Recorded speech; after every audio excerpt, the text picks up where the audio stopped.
Bismillahirrahmanirrahim. Alhamdulillahirabbil alamin. Allahumma shalli wa sallim ala sayyidina Muhammadin miftahi babi rahmatillah adada ma fi ilmillah salatan wa salaman daimaini bidawami mulkillah wa ala alihi wa sahbihi wa man walah wa man tabi'a sunnatahu wa qtada bihudah ila yaumi liqa'illah amma ba'du. Alhamdulillah, kita bisa melanjutkan lagi kajian surah Nabawiyah ini. Dan kemarin kita sudah membahas bagaimana korban-korban kekejaman dari pasukan tentara Quraisy. Semua jenazah kaum muslimin, para syuhada itu dimutilasi, kecuali Hamdalah yang enggak dimutilasi. Itu kaum muslimin itu pulang ke Madinah, ketika itu juga disambut, itu juga ditangisi dan lain sebagainya. Banyak peristiwa mengharukan bisa Anda saksikan di kajian surah yang sebelumnya tentang korban perang Uhud itu dan bagaimana kepulangan kaum muslimin ke kota Madinah. Malam pertama mereka ada di kota Madinah, mereka istirahat, dan ketika itu juga katakan sempat ada banyak yang udzur nggak ke masjid karena memang kondisinya itu sakit.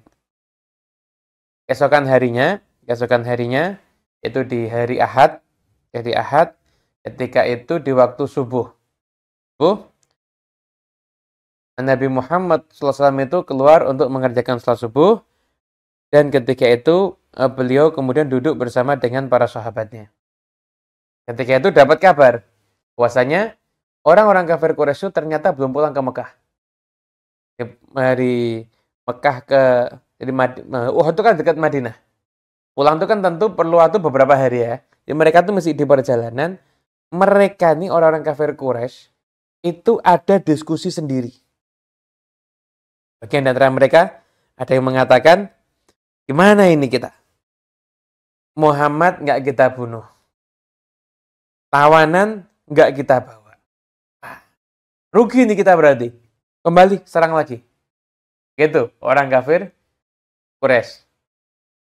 Setelah itu, riwayatnya lain juga Abu Sufyan dan para sahabatnya itu diskusi untuk kembali lagi menyerang Rasulullah SAW. Pokoknya habis-habisan sudah. Kata Sofwan bin Umayyah, jangan kamu lakukan itu. Kenapa? Karena aku takut kalau kamu kembali nyerang lagi ke sana, yang kemarin gak ikut perang, itu kan ikut perang. Kalau kamu sekarang ini pulang, tetap yang menang itu kamu.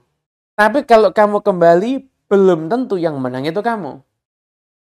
Nah, ketika mendengarkan ini, maka Nabi Muhammad SAW mengatakan, yang paling pintar sebenarnya Sofwan, walaupun dia aslinya bukan orang yang pintar. Kalau seandainya mereka kembali, mereka akan lihat apa yang akan terjadi pada mereka.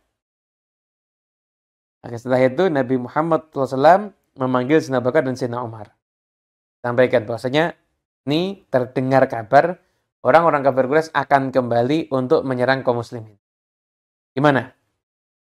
Maka mereka keduanya, maka Rasulullah, ayo kita keluar, kita hadapi mereka. Yaitu Nabi Muhammad SAW selesai salat subuh memerintahkan Bilal untuk menyeru bahwasanya kita akan keluar untuk menghadapi musuh. Dan tidak boleh ada yang ikut keluar kecuali hanya orang-orang yang ikut perang kemarin. Ini tentunya ada hikmah di sini ya. Nanti akan kita sampaikan di bagian terakhir ini.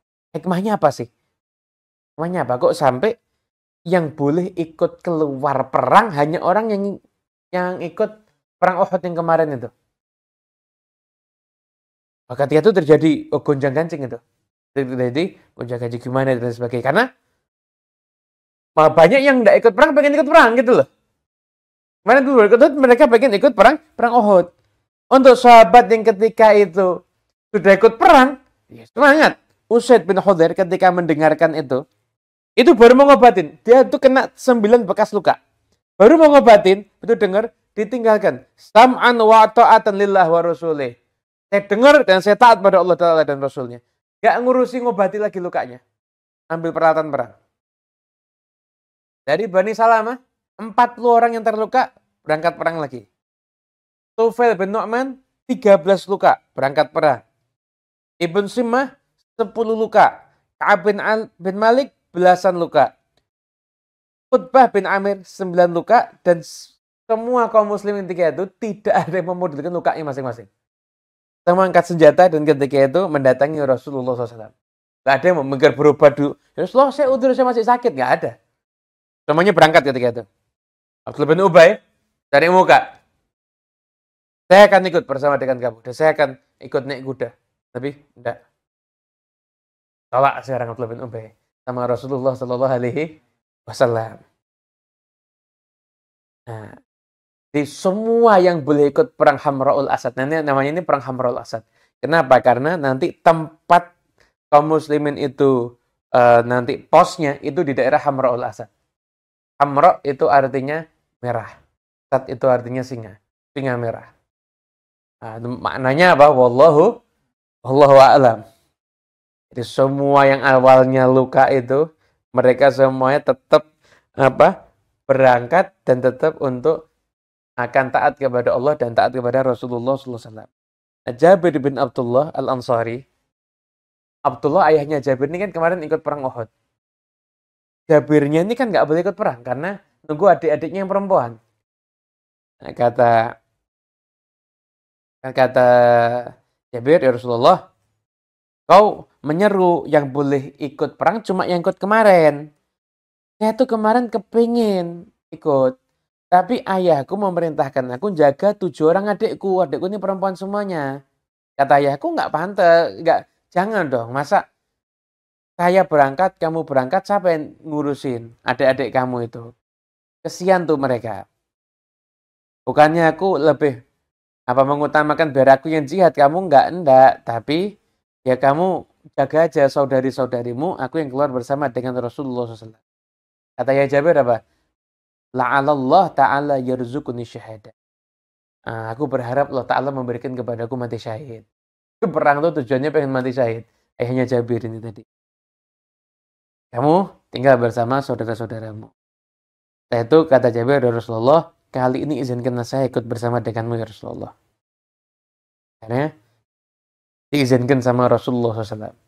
Oke, perang Hamra'ul Asad itu tidak ada yang ikut perang kecuali mereka yang ikut perang Uhud, kecuali Jabir bin Abdullah khusus mendapatkan izin dari Rasulullah SAW.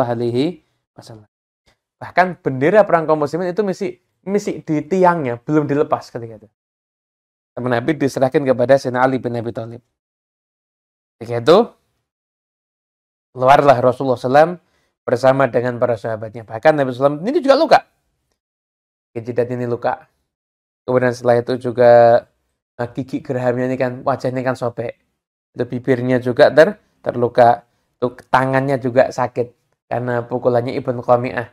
Jadi waktu Ibn Qami'ah mukul Nabi, yang rasa sakitnya satu bulan itu bukan Ibn Qami'ah yang mukul, tapi Nabi SAW yang dipukul. Tapi itu dipukul sama Ibn Qami'ah, itu kan kena baju besinya Nabi. Memang nggak melukai Nabi, tapi ada bekas yang menjadikan tangan Nabi itu sakit selama kurang lebih 1 bulan. Ketika itu, Rasulullah SAW itu masuk ke masjid, sholat 2 rakaat, kaum muslim sudah kumpul semuanya. Sebagaimana ketika perang ketika itu. Rasulullah naik kuda. Dan dalam perjalanan itu dikatakan, tidak ada satupun yang naik kuda kecuali Nabi Muhammad SAW.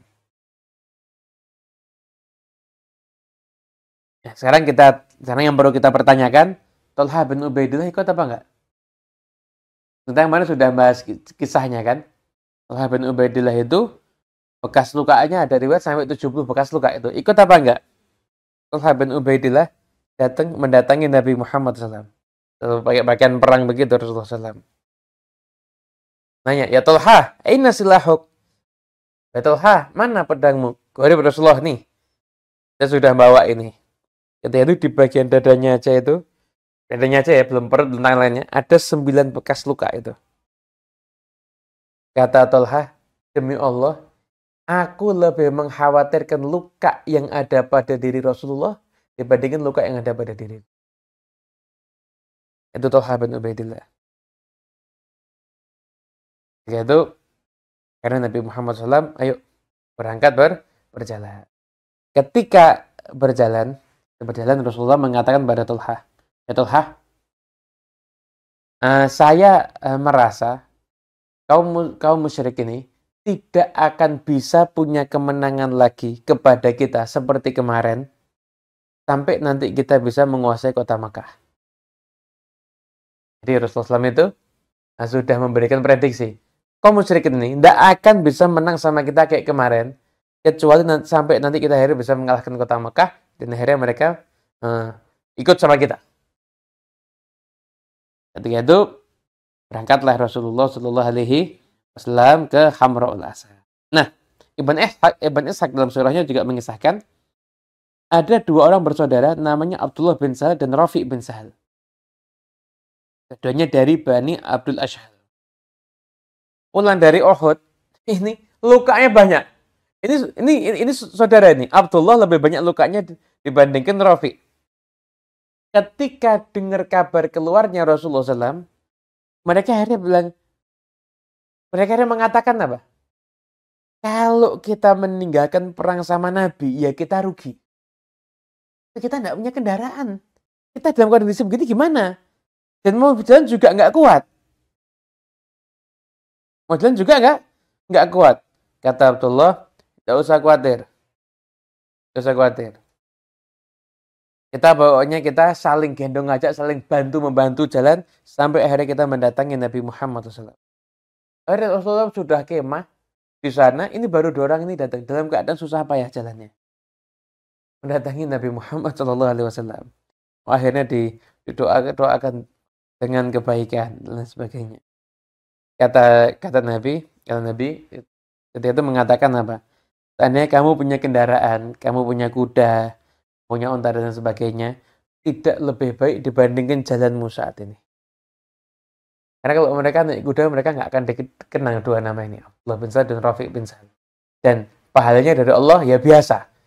Tapi ketika mereka sampai terlambat karena fisik mereka yang lemah, tapi mereka tetap akan membela Allah dan Rasulnya, maka mereka mendapatkan pahala yang luar biasa di sisi Allah Subhanahu wa Ta'ala.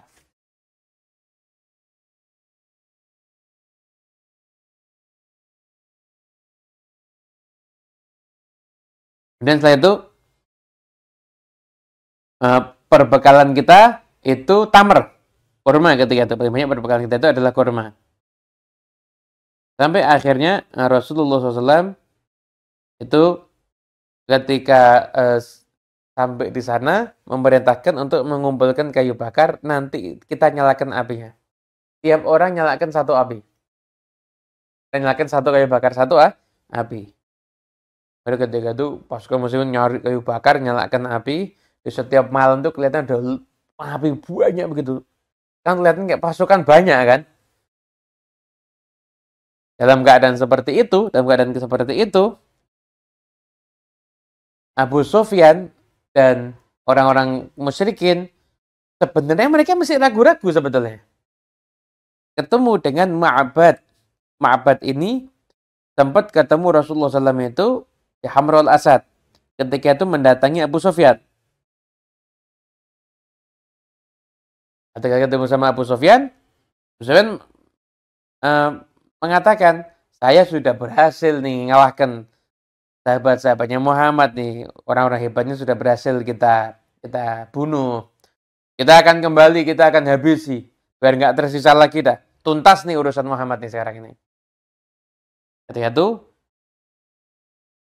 Ma'bad mengatakan kepada Abu Sufyan, kamu mau ngapain? Sudah akan kembali nyerang Muhammad. Kamu tahu enggak? Barusan saya lihat nih Muhammad dan para sahabatnya keluar nyari kalian. Dengan sekelompok orang yang nggak pernah saya lihat banyaknya. Karena Ma'bad cuma lihat apinya aja. Nggak saya lihat banyaknya. Masing-masing bawa Bawa api, obor. Gitu. Yang nggak ikut kemarin, semuanya ikut gabung sekarang. Ausul Khairul semuanya ikut. Dan mereka sudah janji nggak akan pulang sampai berhasil menghadapi kalian. Jadi mereka sudah marah nih. Kemarin luar biasa. Mereka menyesali apa yang mereka lakukan kemarin. Bahkan di antara mereka ada yang keadaan berkobar kemarahannya. Dan saya nggak pernah lihat yang seperti itu sama sekali. Lebih-lebih kan sama Ma'bad ini memang. Akhirnya orang kafir ini takut. Waduh, mana ini ya? Apa enggak usah aja ya, Bu? Mikir mereka ini, orang-orang kafir ini. Akhirnya terus mereka mengatakan, ya udah, pulang aja. Pulang aja. Kita enggak usah nyerang Muhammad lagi. Nyerang Muhammad lagi. Pada seperti itu sudah memutuskan untuk pulang. Gak lama, datang satu rombongan lagi. Tanya, mau kemana? Kita mau ke Madinah. Oh ya udah, kamu mau nggak nyampaikan pesanku kepada Muhammad? Kalau kamu pas sampaikan pesanku kepada Muhammad, nanti kalau kamu datang, ketemu kamu ke Mekah dan sebagainya, unta-untamu akan saya penuhi dengan kismis, anggur. Oh iya, bilangkan aja sama Muhammad, kalau kita akan mendatangi dia, dan kita akan mengeksekusi dia. Disampaikan sama Rasulullah SAW, jawabnya Nabi, hasbunallah wa ni'mal wakil. Nabi SAW tetap, iya siap, gitu loh. Akhirnya, kaum kafir Quraisy ketika itu memutuskan untuk, udah dah, ini pulang aja. Takut, karena perjanjiannya kan mau ketemu lagi di Badar, pada tahun yang akan datang. Ketika itu Rasulullah SAW mengutus sahabatnya untuk kamu cari, coba kamu lihat itu. Mereka betul-betul pulang apa enggak. Dan perjalanan itu ketemu sama salah seorang yang penyair yang ketika di Badar dulu, ketika di perang Badar dulu ditawan sama Nabi. Ngerayu Nabi, ada sama Nabi dibebaskan tanpa harus membayar tebusan. Ketangkap lagi. Orang itu ketangkap lagi. Tangkap, dibawa. Bilang, Muhammad, maafkan saya. Kata Nabi, enggak. Nanti kamu pulang ke Mekah, kamu bilang, Muhammad sudah saya tipu 2 kali. Zubair, eksekusi. Gue mati sama Rasulullah SAW. Karena dia sudah dapat kebaikan dari Nabi. Itu dia dibebaskan dan dia itu enggak harus membayar tebusan. Tapi justru dia itu akhirnya malah mengkhianati Rasulullah SAW. Ketika itu Nabi Muhammad SAW itu 3 hari ada di Hamrul Asad. Senin, Selasa, Rabu. Proses itu selama 3 hari. Itu baru kemudian pulang.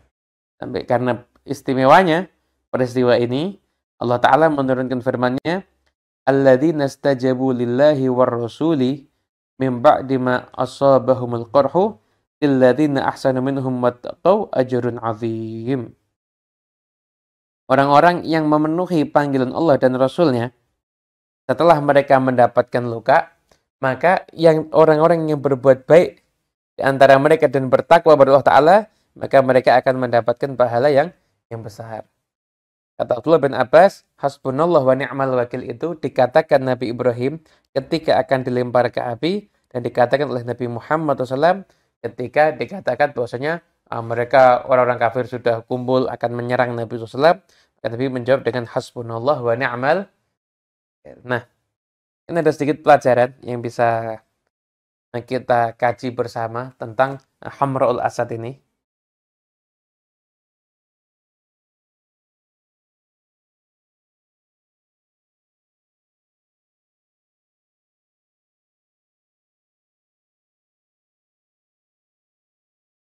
Itu pelajarannya. Kaum muslimin itu menderita kekalahan yang cukup tragis gitu ya. Tragisnya sebenarnya bukan karena apa? Karena mereka di awal menang. Tapi karena sebagian orang yang salah paham dan nggak taat sama Nabi, akhirnya mereka diserang. 200 pasukan kuda nyerang dari belakang, dan 2.000 sisanya nyerang dari depan. Jadi 2.000 saja itu kok bisa nyerang dari depan, karena ketika 200 pasukan kuda nyerang dari belakang, Mereka kan 600, tapi pencar-pencar itu. Itu bendera orang kafir Quraisy ini diangkat lagi. Ini 2000 nyerang, bahkan semangatnya berkali-kali lipat. Itu akhirnya terjadilah apa yang terjadi. Terjadi ya Hamrul Asad ini menunjukkan satu hikmah yang paling luar biasa ya. Membangkitkan mentalnya kaum muslimin. Saya bisa bayangkan. Ketika itu mungkin sebagian di antara mereka ada yang down mentalnya. Mereka lihat sahabat-sahabat mereka dicincang. Mereka kemudian merasa ini kok saya nggak ditolong Allah dan Rasulnya. Orang-orang Yahudi itu menghembuskan isu macam-macam. Maka cara Nabi SAW mengobati mentalnya kaum muslimin adalah dengan berangkat perang Hamrul Asad. Makanya sama Nabi tidak boleh ikut perang kecuali ikut perang Uhud. Diobati mentalnya sama Rasulullah SAW. Ya, lihat itu. Gitu kaum muslimin 3 hari orang kafir Quraisy takut. Bangkit lagi mentalnya. Semangatnya itu tumbuh. Akhirnya sakit-sakit mereka ini jauh lebih cepat sembuhnya. Orang yang ngobatin sakit sambil sumpek, gelisah, kepikiran. Itu normalnya lagi lama. Tapi karena ada Hamrul Asad, mereka tuh akhirnya diobati mentalnya, diobati jiwanya, mereka akhirnya semangat lagi. Semangat lagi tuh.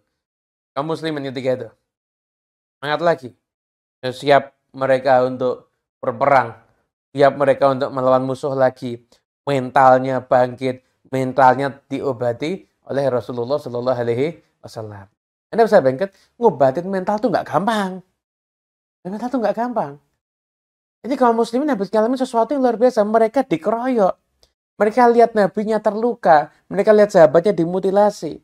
Anda lihat itu. Pasukan-pasukan yang habis pulang perang itu. Biasanya tuh di negara-negara yang biasanya perang itu. Itu pasukan-pasukannya direhabilitasi loh. Dan waktunya nggak singkat itu. Ada yang terpotong tangannya itu sampai ada yang mengalami proses rehabilitasi bertahun-tahun. Mereka setiap tidur bangun itu terngiang-ngiang. Traumanya itu ngobatinnya itu nggak gampang. Tapi ini lihat betapa cerdiknya Rasulullah SAW. Maka trauma-traumanya sahabat itu berhasil diobati oleh Rasulullah SAW. Dan ketika itu mereka kemudian bangkit dan mereka akhirnya semangat lagi. Hari mereka setelah Hamrul Asad, mereka pulang ke kota Madinah bukan dengan kepala tertunduk, tapi dengan kepala terangkat. Nah, musuh takut ngadepin kita. Semangatnya itu kembali. Itu. Makanya ini adalah salah satu hikmah dari peristiwa perang Hamrul Asad. Mungkin orang-orang yang nggak ngerti kan mengatakan, wah sudah kalah kok masih nekat, nanti kalau ini gimana? Kan tidak menggunakan akal sehat. Ini kalau pakai akal kamu ya, Islam ini nggak berjaya jadinya. Islam ini berjaya karena dituntun oleh seorang yang akalnya dituntun oleh wahyu ilahi. Itu Nabi Muhammad SAW. Akal beliau, pemikiran beliau itu dikawal oleh wahyu. Akhirnya beliau itu tidak melakukan kecuali sesuatu hal yang pasti diyakini kebenarannya dan pasti di situ ada suatu hikmah. Tentunya dalam urusan-urusan yang penting dan urgent ya, dalam urusan umat dan lain sebagainya. Itu yang terjadi ketika perang Hamrul Asad. Dan ketika itu kaum muslimin ketika kembali lagi ke kota Madinah, maka orang-orang Yahudi sudah nggak berani menghembus-hembuskan isu-isu macam-macam lagi. Kenapa? Karena kaum muslimin itu masuk kota Madinah dengan mental yang kuat. Dan pelajaran berikutnya adalah menunjukkan bagaimana kecintaan mereka terhadap Nabi Muhammad SAW. Sehingga cintanya mereka kepada Nabi itu mengalahkan cintanya mereka kepada diri sendiri. Ini satu pelajaran untuk kita semuanya.